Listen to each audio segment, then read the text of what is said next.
आपका मैं स्वागत करता हूं खुदावंद की प्रेजेंस में, रोज़ की रोटी एवरीडेज मन्ना प्रोग्राम में। ये प्रोग्राम आपके लिए ब्लेसिंग है, मेरे लिए भी ब्लेसिंग है। राइट नाउ अब्राहम की परीक्षा के बारे में हम बात कर रहे थे, सेकंड पार्ट आज है। परमेश्वर अब्राहम को बोलता है, अब्राहम अब्राहम बोलता है, क्या आ गया? उसने कहा, अपने बेटे को कुर्बान कर दे मेरे लिए। वो सुबह उठा, 2 सेवक लिए, गधे लिए, होम बलि की लकड़ी चीर ली। आप जानते हैं जहाँ पर अब्राहम जा रहा था वो पहाड़ के ऊपर जा रहा था। तो वहाँ पर आपने नोटिस किया होगा, जब वो कुर्बानी दे रहा था, जब दूत ने कहा मत कर, मैं जान गया हूँ तुम मुझसे प्यार करता है, खुदा का भय मानता है। वो तीसरा दिन था जब वो वहाँ पर पहुँचे। परमेश्वर जैसे लगता है कि बड़ी बड़ी बातों की चिंता में रहता है, वो ठीक है, लेकिन वो छोटी से छोटी आपकी बातों की चिंता में भी रहता है। ये बात मैं बहुत दिनों से आपको समझा रहा हूँ कि वो आपकी छोटी से छोटी सोच, आपकी थिंकिंग, आपकी फीलिंग को भी देखता है। यहाँ पर अब्राहम को जब परमेश्वर ने बोला तो अब्राहम ने अपने घर वालों से, अपने लोगों से सलाह नहीं की। परमेश्वर ने अब्राहम को देख लिया कि ये अपनी बरकत से इतना प्यार करने लगा है कि इसका पहला जो स्थान है वो मैं नहीं हूँ, वो इसहाक बन चुका है। और बाइबल कहती है कि जब वो इसहाक को बलि दे रहा था और उसके बीच के 2 दिन, जब तीसरे दिन वो उस पहाड़ पर बलि देने के लिए पहुंचे थे, वो 2 दिनों ने अब्राहम को सेट कर दिया। वो प्रेम जो उसका परमेश्वर के साथ था वो फिर से जागृत हुआ और उसे मालूम हुआ कि इस दुनिया में सब कुछ टेम्परेरी है, लेकिन खुदा और उसका इटर्नल लाइफ, उसका अनंत जीवन ही परमानेंट है। ये सोच कर कि परमेश्वर फिर से इसहाक को जीवित कर देगा, मुर्दों में से जिला देगा, उसने मन में फैसला कर लिया कि वो उसको कुर्बान करेगा। वचन कहता है, जब वो कुर्बान करने के लिए जा रहा था तो उसने होम बलि की लकड़ी चीर कर अपने सेवकों पर लाद, अपने गधों पर लाद दी थी और वहाँ पर गया। और जब सेवकों को नीचे छोड़ दिया पहाड़ पर कि हम ऊपर जाके कुछ दंडवत करके आते हैं, लकड़ी अपने बेटे पर लाद दी और छुरा और अग्नि लेकर चल पड़े। तो वो लकड़ी लेके गया, पहाड़ पे जा रहा था। पहाड़ पे ऑलरेडी बहुत सी लकड़ी होती है, ऑलरेडी बहुत सी लकड़ी होती है। एक दिन दाऊद जब परमेश्वर का भवन बनाने के लिए उसने एक जगह को डिसाइड किया जहां परमेश्वर का संदूक पड़ा था, तो वो जगह उसे फ्री में मिलने लगी। तो उसने कहा, नहीं, मैं ये जगह के ऊपर नहीं, मैं पैसा खर्चूंगा और परमेश्वर के भवन को बनाऊंगा। हालेलुया। अब्राहम चाहता तो पहाड़ के ऊपर से लकड़ी काट सकता था, उसी पहाड़ की लकड़ी को यूज कर सकता था, वो उसी पहाड़ की लकड़ी को होम बलि के लिए इस्तेमाल कर सकता था। लेकिन हर एक व्यक्ति ग्रेट अपने कर्मों से, अपने डिसीजन से बनता है, अपनी विश करने के कारण नहीं। वो नहीं चाहता था कि वो कहीं भी जाए और जो लकड़ी हो वो किसी के कहीं फ्री हो। उसने लकड़ी चीरी, अपने पास से उसे वो लेके गया और कहाँ मिला उसे? मेढ़ा फंसा हुआ उसी लकड़ी के अंदर। अगर वो उसे काट चुका होता, अगर उसे काटने की आदतें होती, तो वो कभी भी उस झाड़ियों में वो ना फंसता। जब आप परमेश्वर के भवनों में जाते हैं, परमेश्वर के घरों में जाते हैं, तो आपको देने की आदत होनी चाहिए। हर जगह जहां परमेश्वर का काम हो, आपको बोने की आदत होनी चाहिए। बहुत से लोग बरकत को नहीं पाते, बहुत से लोग आशीष को नहीं पाते। मैंने लोगों को देखा है, बहुत से लोगों को उनका चंदा 50 रुपये होगा, लेकिन चर्च के बाहर वो शॉपिंग कर जाएंगे 2000 की। ऑफरिंग 100 रुपीज़ है, लेकिन चर्च से जाते जाते, घर में जाते जाते वो 850 का खाना खा जाएंगे। और परमेश्वर इन चीज़ों को देखता है। परमेश्वर को पैसों से लेना देना नहीं है। बाइबल कहती है धनवानों ने डाला, परमेश्वर इंप्रेस नहीं हुआ। एक विधवा ने 2 दमड़ियां क्या डाल दी, परमेश्वर ने कहा इतने, इसने अपना सब कुछ डाल दिया, क्योंकि लोगों ने अपनी बढ़ती और इसने अपनी घटी में से सब कुछ डाला है। वो आपकी फीलिंग्स को देखता है, आपकी डेडिकेशन को भी देखता है। अगर मैं चर्च में 10 रुपये डाल रहा हूँ और जाते वक्त मैं 10 रुपये का खाना खा के जा रहा हूँ, तो मैं बरकत क्या पाऊँगा? मैं आशीष क्या पाऊँगा? जो तो मैं प्रभु को दे रहा हूँ उसका तो मैं खा रहा हूँ, तो मैं बरकत कैसे पाऊँगा? वो चीज़ें नए लोगों के लिए हैं, उन लोगों के लिए हैं जो पे नहीं कर सकते, जिनके पास पैसा नहीं है। और इसीलिए अब्राहम आशीषित था। लकड़ी को लेके गया घर से। बंदा सोचता है कि इतनी भारी लकड़ियों को मैं क्यों लेके जाऊं?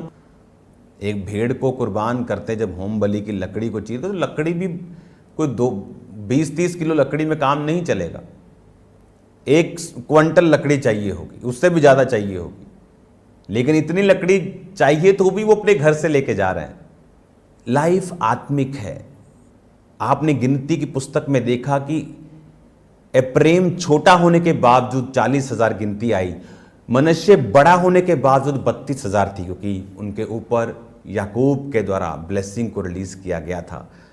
छोटे पर दाहिना हाथ और बड़े पे बाहिना हाथ गया था। जो स्पिरिचुअल आशीषें उन पर रिलीज की गई वो उनकी लाइफ में नजर आई। आज आप एक डिसीजन लेते हैं व्यभिचार ना करने का। आज आप एक डिसीजन लेते हैं मैं फालतू में मोबाइल को नहीं देखूंगा, मैं टीवी नहीं देखूंगा, मैं प्रार्थना में रहूंगा, मैं फास्टिंग करूंगा, मैं लड़ूंगा नहीं, झगड़ूंगा नहीं, मैं निंदा नहीं करूँ। छोटे छोटे आपके फैसले आपकी स्पिरिचुअल लाइफ को जो बरकत देते हैं, उसे ब्लेस करते हैं। और जब स्पिरिचुअल लाइफ आपकी ब्लेस्ड होती है वो आगे चल के एक रिजल्ट को पैदा करती है।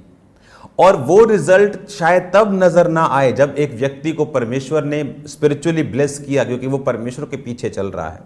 जब एप्रेम को ब्लेस किया, मनश्शे को ब्लेस किया, तो 2, 4, 5 साल, 10, 20 साल तो कोई फर्क नहीं पड़ा होगा। उन्हें लगता होगा वो भी ब्लेस्ड है, वो भी ब्लेस्ड है।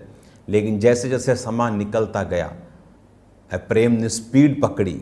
छोटा होने के बावजूद भी बाइबल कहती है परमेश्वर का दास अपने बेटे के एप्रेम के पड़पोतों और मनश्शे के पोतों को देखने पाया।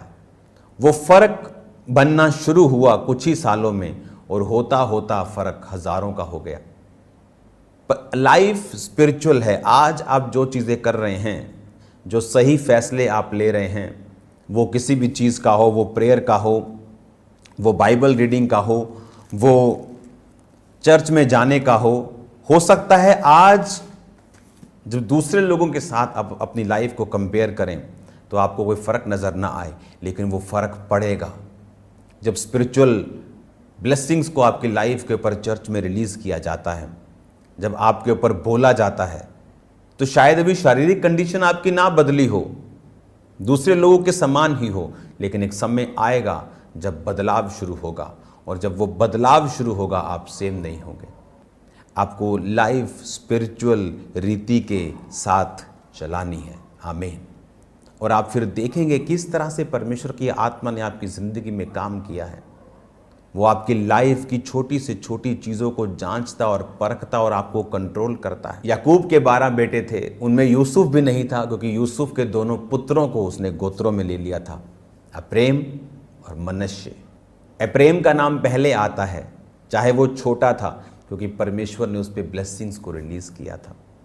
और अब जब 12 गोत्र चलते थे अपने अपने झंडे के नीचे, और बीच में लेवी के 3 उत्तर, दक्षिण और पश्चिम में, पूरब की और उनके कोई नहीं था, वो 3 दिशाओं में चलते थे। और आगे मेरा विश्वास है पूरब में, जहां हम सामने कहते हैं पूरब, आगे फ्रंट पे उनके खुदा था, इसलिए परमेश्वर ने उनको 4 नहीं दिए। एक एक चीज़ बाइबल की बहुत बारीकी से देखने वाली है। परमेश्वर ने कहा मैंने इजराइलियों के पहलोठों में से के बदले लेवियों को ले लिया, क्योंकि मैंने तुम्हें जब मिस्र से छुड़ाया था तो फिरौन के पहलोठे मार दिए थे, तो तुम्हारे पहलोठे मेरे हैं, तुम्हारे पहलोठों के बदले मैंने लेवियों को ले लिया। और आप जानते हैं जब लेवियों के 3 गोत्रों को, हारून और उसके बाद 3 गोत्र थे, उसके एक गोत्र का नाम मैं आपको बताता हूँ, एक का मरारी, कहाती, गुरशोनी, ये 3 रहते थे इधर, इधर और इधर, उत्तर, दक्षिण, पश्चिम में। इनके जब बेटे गिने गए 1 महीने से ज़्यादा तो 22,000 निकले। और आप जानते जब सारे 12 गोत्रों के जो 6 लाख 20 साल से अधिक युद्ध करने वाले लोग, लाखों की भीड़, लेडीज, बच्चे, बुजुर्ग, सब मिला के लाखों की भीड़ के जब पहलोठे गिने गए सब गोत्रों के तो 22,000 निकले। हालेलुया। हम कहते परमेश्वर बड़ी बातों के, वो पॉपुलेशन भी कंट्रोल कर रहा है उनको लगता है मेरी शादी हो गई, मेरे बच्चे हो गए, खुदा कर रहा है। उसे लगता है मेरा बच्चा अभी 2 साल हुए नहीं हुआ, खुदा कुछ कंट्रोल कर रहा है। अगर आप बाइबल को ध्यान से पढ़ेंगे आपको समझ आएगा कि परमेश्वर इतना माइटी और इतना बड़ा है कि कैसे हो सकता है। आप इमेजिन करो ये कैसे पॉसिबल है। गिनती 3 उसकी 43 में लिखा, सब पहलौठे पुरुष इजरायलियों के जिनकी आयु 1 महीने की या उससे अधिक थी, उनकी गिनती 22,273 निकली। हालेलुया। और 39 आयत में लिखा है, यहोवा की आज्ञा के अनुसार पाकर 1 महीने या उससे अधिक लेवी पुरुष को जब मूसा और हारून ने गिना, उनकी गिनती भी 22,000 के करीब निकली। लेवी पुरुष जो बीच में रहते थे, गोत्र इजराइल जो साइड पे रहते थे, उनके पहलोठे यानी बड़े बेटे 22,000, इनके सारे पुत्र, सारे मेल चाइल्ड 22,000। हालेलुया, तारीफ करो जोर से खुदावंद। वो इतना वो बारीकी में चलने वाला परमेश्वर, उतना कंट्रोल में रखने वाला परमेश्वर आपने कभी नहीं देखा होगा। हैरानगी होती जब आप क्योंकि बाइबल स्टडी में ये बातें बताई जा सकती हैं। जब आप बाइबल स्टडी में हम बैठते हैं, आराम से टाइम है मुझे आपको बताने का, तो ये गहरी बातें आपको बताई जा सकती हैं कि किस तरह से परमेश्वर हर एक चीज़ को कंट्रोल में रखता हुआ आपकी लाइफ को आगे लेके जा रहा है। उसको आपके फाइनेंस की चिंता है, आप अपना सब कुछ उसे दे दो, किसी चीज़ को रखो मत। उसे ऐसा नहीं लगना चाहिए कि ये पैसों से ज़्यादा प्यार करता है, क्योंकि जब ऑफरिंग बोने का टाइम है आप पीछे हटते हैं। उसे नहीं लगना चाहिए कि इसे अपनी सेहत से प्यार है, इसे टाइम से प्यार है, बिजनेस से प्यार है, कि जब सुसमाचार सुनाने का टाइम आता है ये बिजनेस का कारण बोलता है पत्नी को तू चली जा। एक समय आता है जब आपको निकलना है, एक टाइम आता है आपको परमेश्वर को बताना है कि आपकी लाइफ के लिए सबसे इंपॉर्टेंट आपका सुसमाचार देना, आपकी परमेश्वर की सेवा है। उसकी डेडिकेशन में जो सेवा जो आप परमेश्वर के दिल से करते हैं, आपको बताना है परमेश्वर को। और राइट नाउ जो आपने पढ़ा कि इजरायली 12 गोत्र के पहलोठे 22,000, लेवी के सारे मेल बच्चे सब लड़के 22,000। इमेजिन करो कि इतना वो बारीकी से काम करने वाला परमेश्वर वो आपका चरवाहा है। क्या वो आपको छोड़ देगा? आपको क्या लगता है आपके फाइनेंस की वो चिंता नहीं करता? आपको क्या लगता है आपके बिजनेस की, आपके बच्चों की, आपकी सेहत की, आपके मेंटल हेल्थ की वो चिंता नहीं करता? उसे हर चीज़ का पता है और वो आपको सेम नहीं रखेगा यीशु मसीह के नाम में। जब आप उसके पीछे चलेंगे, लाइफ को स्पिरिचुअल बनाएंगे, खुदाबंद के वचनों को अपने जीवन में बोलेंगे, आप प्रेम की तरह ही बढ़ेंगे, उसका फेवर आपके ऊपर रहेगा। आज मैं देख रहा हूँ बहुत से नए लोग इस प्रोग्राम को सुन रहे हैं। अपने हाथों को उठा के मेरे साथ प्रार्थना करें, प्रभु यीशु मैं पापी हूँ, मुझे माफ़ करें, मेरे जीवन में आए, मैं आपको अपना उद्धार करता, अपना परमेश्वर ग्रहण करता हूँ, करती हूँ, मेरे जीवन में आए यीशु मसीह के नाम में, आमीन। और मैं आपको इनकरेज करना चाहता हूँ, रोज़ की रोटी रोज़ 1 बजे दोपहर को इंडियन टाइम और शाम को 8 बजे प्रेयर माउंटेन इंडियन टाइम, ये आपको सुनना देखना नहीं भूलना। आप सेम नहीं होंगे यीशु मसीह के नाम में। जितने वचन की गहराई में आप जाते जाएंगे, उतनी बरकत में आप जाते जाएंगे। अब्राहम को जब परमेश्वर के बारे में जितना मालूम हुआ, वो उतना आशीषित था, उसने परवाह नहीं की। आप जानते परमेश्वर अब्राहम से क्यों खुश हुआ? वो अब्राहम का एक लौता बेटा था। जब हम उत्पत्ति 22 को पढ़ते हैं, वो जब वो कुर्बान कर ले तो परमेश्वर ने कहा, अब मैं जान गया हूं तू मुझसे प्यार करता है, तूने अपने एक लौते को भी रख नहीं छोड़ा। पता है क्यों? क्योंकि एक लौता खुदा का बेटा कुर्बान हो चुका था। आप बोलेंगे था, अभी तो आए नहीं, जीसस क्राइस्ट तो अभी आए नहीं, वो तो आने हैं। वो आदम और हवा के टाइम पर ही कुर्बान कर दिया गया था। इसीलिए आदम और हवा को चमड़े के अंग रखे पहना दिए गए थे। वो भेड़ यीशु मसीह था जिसको कुर्बान करके उनको कपड़े पहनाए गए थे। एक समय आया जब उसको सचमुच भेजा गया।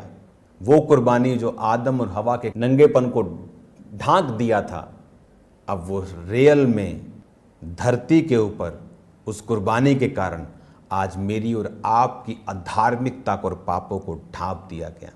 धन्य है वो जिसके गुनाह माफ़ हुए, जिनके पाप बख्शे गए, जिनके अधर्म को परमेश्वर ने ढांप दिया, अपनी पीठ पीछे फेर दिया। तो हम ब्लेस्ड हैं कि जीसस क्राइस्ट हमारे लिए कुर्बान हो। और इसीलिए एक लौते को खोने का वैल्यू, उसका पेन यहोवा पिता को मालूम थी। इसलिए उसने कहा, अब मैं जान गया हूं कि तू मुझसे प्यार करता है, क्योंकि मैंने भी अपने एक लौते को इस जगत के लिए दिया जीसस क्राइस्ट के रूप में। आप सेम नहीं हैं, अपनी आंखों को बंद करो, अपने हाथों को उठाओ। खुदावंद आपको बरकत दे, आपको ब्लेस करे, आपको हील करे और डिलीवर करे। कोई अंधकार की शक्ति आपकी ज़िंदगी में कार्य न कर सके। मैं आपको ब्लेस्ड घोषित करता हूँ।